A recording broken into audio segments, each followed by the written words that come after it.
Now let me tell y'all something. Everybody out here wants respect. Everybody. From your boss to your barber to your grandma, who still won't let you sit on the good couch. Respect is like why? You don't always see it. But when you don't got it, oh Lord, you feel it.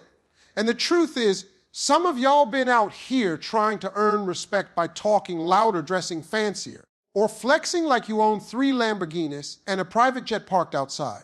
Let me help you out. Nobody believes that jet is yours when you're still using your cousin's Netflix password. See, psychology has been studying this thing for years, and guess what? Respect ain't just about what you say, it's about how you move. You can walk into a room, not say a single word, and people will sit up straighter like, who is that? Or you can walk in, say too much, and they'll be like, somebody please take this man's mic. The science is real. It's the little switches in how you carry yourself that make people look at you different. I'm about to break down 5 of these secrets for you. And no, they're not complicated. You don't need a PhD, you don't need to meditate on a mountain, and you sure don't need to buy no overpriced self-help crystals. I'm talking about straight up psychological hacks that make folks respect you without you begging for it. These are the moves that separate the just another guy in the room from the oh, that's the guy in the room. So sit tight, lean in, and don't worry, I ain't about to charge y'all $99.99 for the masterclass. I'm giving it to you right here, right now, because when you learn how respect works in the mind, you'll realize you don't have to chase it. You just show up right, and it comes chasing you. You know, a lot of people walk around thinking respect is something they're automatically owed. Like the moment they show up, everybody's supposed to just bow down, clap, and say, yes, sir. Yes, mom. You are the chosen one. No, it don't work like that. Respect ain't a gift basket. It ain't something that shows up at your door just because your heart's beating. Respect is something you earn, step by step, and here's where psychology comes in. It's been proving this over and over again. People's brains don't just hand you respect on arrival. They scan you like airport security. They're looking at how you walk, how you talk, how you carry yourself, and their mind decides in seconds if you're worthy of that nod. And the receipts are clear. You don't demand respect, you build it. Think about this. You ever see somebody come into a room with that, you better respect me attitude? It's usually the loudest person there, puffing up their chest like a pigeon who just won a fight. But here's the kicker. The louder they get, the less respect they actually get. Because psychology tells us something called reactance. When people feel like you're forcing them to respect you, their brain goes, you ain't the boss of me. So the more you try to shove respect down someone's throat, the more their brain rebels, and suddenly, you look like the kid throwing a tantrum in aisle 7 of Walmart. Nobody respects that. Now let me flip it. You ever seen somebody who don't say much, but when they do, everybody just listens? That's not magic. That's psychology. That's the power of earned respect. They didn't walk in begging for it. They walked in, carried themselves steady, didn't try to prove a thing, and suddenly, everybody in the room leaned their way because the brain respects consistency, confidence, and calmness way more than noise. Let me give you a little story. I once saw a young man at a job interview, and Lord, this boy thought he was killing it. He strutted in with sunglasses on indoors, talking louder than the interviewer, cracking jokes nobody laughed at. And you could see the hiring manager just trying not to roll her eyes. Now, right after him, another candidate walked in, quiet, polite, sat down, and when he spoke, it was slow, thoughtful, steady. The difference. The first one was performing for respect. The second one was earning it. Guess who got the call back? Exactly. Because people's brains don't hand respect to the loudest. They give it to the one who makes them feel safe, steady, and valued. Psychology also has this thing called status cues. It's the little signals we send without even realizing it that tell people where to rank us. You ain't got to flash money. You ain't got to have gold chains. You don't need a Gucci belt screaming for attention. Sometimes the biggest status cue is the way you listen. Imagine somebody telling a story, and you actually look at them, nodding, not checking your phone every 2 seconds. That little act is a status cue. It says, I'm secure enough to give you my attention. And guess what? People's brains translate that into respect for you.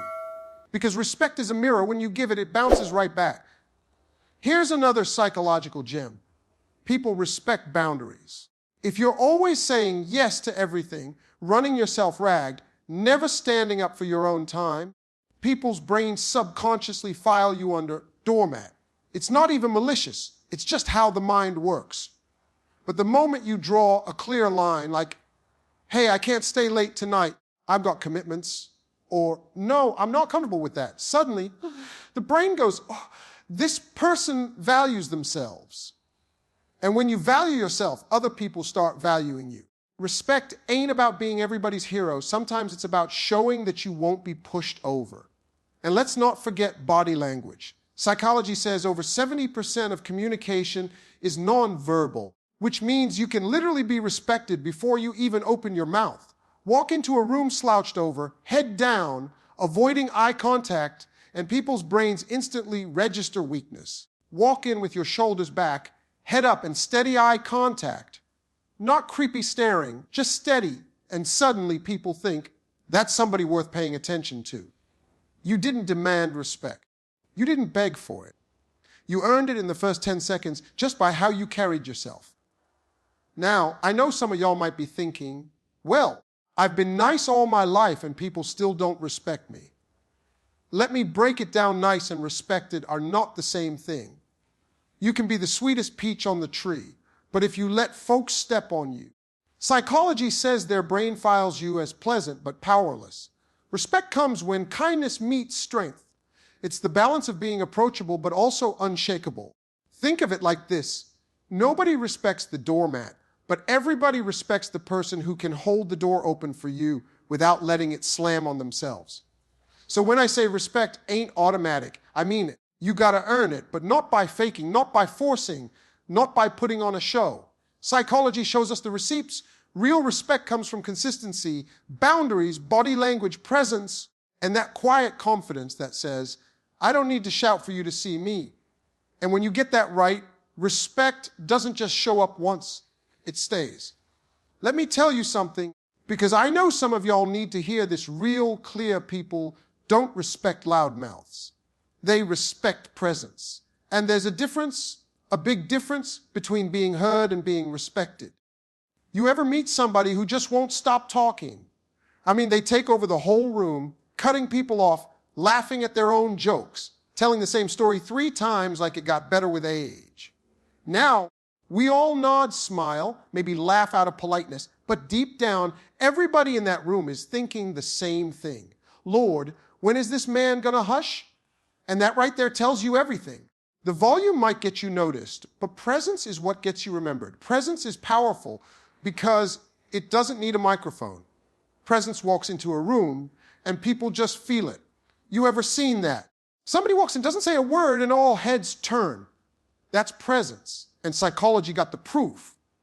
When a person carries themselves calm, steady, and intentional, people's brains automatically rank them higher in authority and credibility. They don't need to be loud. They don't need to dominate the space because the space naturally makes room for them. Loudmouths force themselves in. Presence gets invited in without saying a word. And here's the thing about loud mouths. They confuse noise with influence. They think the more they talk, the more they control the room. But in reality, the more they talk, the less weight their words carry. It's like money. If somebody's handing you $1 million in ones, that looks messy. It don't feel valuable. But if someone hands you a single crisp check for the same amount, you know that means business. Presence is like that. It condenses the power. It ain't about saying everything. It's about saying the right thing at the right time. Think back to your school days. You remember that one kid who always had their hand up, always yelling out the answers, even when the teacher didn't call on them? The class would roll their eyes. Nobody respected that. But then there was that other kid, the one who sat quiet most of the time. But when they finally spoke, the whole class turned and listened because they knew it was going to be good. That's presence. That's the difference. Now, presence don't just happen. It's built. Psychology tells us presence comes from a mix of confidence, self-awareness, and restraint. Confidence because if you don't believe in yourself, nobody else will. Self-awareness because you got to know how you're showing up in the room. And restraint because you got to understand that silence is sometimes stronger than speech. You ever notice how a pause makes people lean in? That's not an accident. That's psychology. The human brain craves completion. So when you pause, people's brains lean forward waiting for the next word. Loud mouths never pause. They just fill every gap with noise. And because of that, people tune out. I remember being at a business event once, and there was this guy who would not stop talking about himself. I did this, I did that, I closed this deal, I made this money, I met this person. He was practically out of breath from bragging. And the more he talked, the more people drifted away. Meanwhile, another man, dressed sharp but quiet, just stood to the side sipping his drink. Didn't say much, just observed. Eventually, people started going over to him, curious. By the end of the night, everybody wanted to know who he was. That's presence. The loud guy had all the volume, but the quiet one had all the respect. Here's the funny part. Sometimes loudmouths think they're intimidating. They think volume equals dominance. But psychology says when you get loud and aggressive, people's brains trigger into fight or flight mode. They don't see you as respectable. They see you as a threat. And most of the time, they don't fight. They just flee. Which is why loudmouths end up alone while the person with presence has people gravitating toward them naturally. Presence, on the other hand, works in subtle ways. It's eye contact that's steady but not creepy. It's posture that says, I'm comfortable here. It's tone of voice that doesn't need to rise above the noise because it carries authority even at a calm level. You know what that does? It makes people lean in closer to hear you. Loud mouths push people back. Presence pulls people in. That's a whole different energy. And let me tell you something else. Respect sticks to presence because presence feels rare. Loud mouths are everywhere. You can't escape them. They're on social media in the office, at family dinners, talking over the mashed potatoes. But presence, that's rare. That's like gold. People value it because they don't see it every day. And when you're rare, you're respected. So if you're sitting there thinking, well, how do I build presence? Start by shutting up sometimes. I'm serious. Learn to listen. Learn to observe. Learn to let silence work for you. Next time you're in a conversation, instead of jumping in with your opinion first, wait. Let others speak, and then drop your words like a hammer, short, thoughtful, heavy. That's presence. It's like seasoning. You don't dump the whole jar of salt on your food. You sprinkle just enough to make it pop. The truth is, people don't remember the noisiest person in the room. They remember the one who made them feel something without shouting. They remember the one who carried themselves with a calm confidence that said, I belong here, and you know it too. And that's what earns respect. Not the volume of your voice, but the weight of your presence. Now here's the wild part about respect. It don't always take years to build. Sometimes it happens in seconds. The way you carry yourself, the way you look at somebody, even the way you stand can flip the whole script in people's minds. Psychology got all these little tricks that sound so simple, but they pack a punch. And when you use them right, people's brains start rewriting your story before you even finish saying hello. Let me give you an example. You walk into a room, shake somebody's hand, and you look them straight in the eye, not staring like you're trying to hypnotize them, but firm, steady eye contact. Right there, respect points just got added. Psychology calls it immediacy behavior. All it means is people's brains are wired to trust and respect folks who look at them like they matter. But some of y'all still giving out those weak, floppy handshakes with eyes looking at the floor. That's not psychology. That's just screaming, I don't believe in me, so you don't have to either. Here's another one, your tone of voice. You ever notice how the same sentence can either sound commanding or completely forgettable, depending on how you say it? Psychology says people associate deeper, calmer voices with authority. That don't mean you gotta fake like you Barry White, but if every word you speak is high-pitched, rushed, and shaky, folks' brains file you under horn certain. Slow down, lower your tone just a notch, And suddenly people perk up like, wait, this person knows something. It's not magic, it's a trick of the mind. And let me tell you something funny. Pausing is one of the most underrated psychological tricks in the world. Loud mouths think they gotta fill every gap. But when you pause after a sentence, people's brains lean forward, waiting for what's next. That pause makes your words feel heavier. It's like seasoning a good steak. You don't dump the whole jar of salt. You sprinkle just enough, let it sit, and suddenly the flavor hits harder. Pausing is that flavor. Body language is another one. Psychology says people respect open postures, shoulders back, arms relaxed, chest forward just a little. Closed off body language, crossed arms, hunched shoulders, shifting feet. That makes people read you as nervous or defensive. But when you stand open, calm, and steady, it tricks the brain into saying, this person belongs here. And here's the kicker, the brain don't care if you actually feel confident or not. Fake the posture long enough, and not only will people buy it, you'll start believing it yourself. That's the psychology loop right there. Now let's talk about names. You know what one of the fastest respect hacks is? Saying somebody's name back to them in conversation. Psychology has proven over and over, the sweetest sound in any language is a person hearing their own name. You use it naturally, not in a creepy salesman way, but just enough to show you're paying attention. Someone says, "Hi, I'm John." And you reply, "Nice to meet you, John." Boom, respect points. Because in that little moment, you told their brain, you matter enough for me to remember you.